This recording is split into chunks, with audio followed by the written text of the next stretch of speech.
一堆的石头，来了，开动了！哎呀，爽歪歪，这个好吃哦。3个盘子装不完，我就喜欢这种豪横的吃法。唉，真是人生无常，大肠包小肠。啊，人生无常，大肠包小肠。生活在海边，不能大口吃海鲜，大口喝酒，确实是人生一大憾事。没错，我中招了。以前我们在农庄一直嘲笑老表。好了，现在终于到我了。我们下面来看一段视频，痛风它是怎么来的？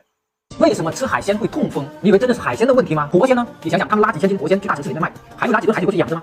不可能。然后怎么办呢？用淡水加那个海蛇精的，一开始是用海水压缩制造而成的，所以那玩意都对淡水来做成海水盐海鲜是没问题的。但现在你们觉得可能吗？压缩一吨海水成本多少？那玩意一包能卖几个钱？所以那玩意现在的本质上就是工业盐。冰鲜更可怕，他们在冰冻之前会放一些什么1、2滴那个氟什么马林的，所以大城市的人痛风非常的多。我看了之后我就觉得奇怪了，我这个痛风是怎么来的呢？我吃的海鲜可都是刚上岸的呀。其实现在大多数的痛风都是由我们的生活习惯还有饮食习惯造成的一个亚健康问题。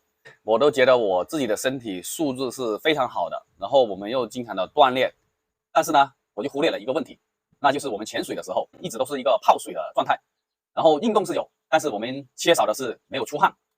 那我们这个体内的湿气是比较重的，在平时当中又暴饮暴食，增加了我们这个肾脏功能的一个负担，就造成了这个尿酸过高。然后我分析了我近段时间的这个生活习惯还有饮食习惯，做了一个总结。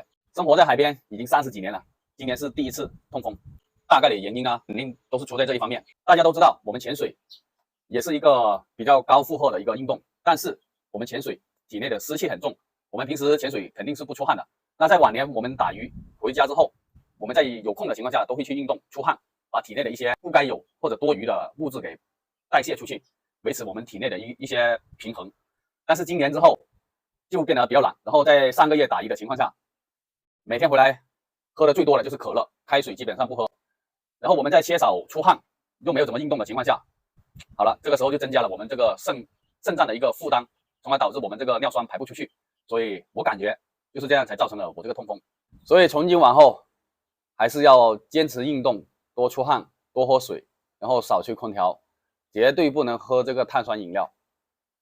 有一个好的生活习惯，还有一个好的饮食习惯，对我们身体还是有非常大的一个帮助。现在天气也非常好了，这2天应该可以出去打鱼了。好了，我们今天视频就先这样啊，拜拜。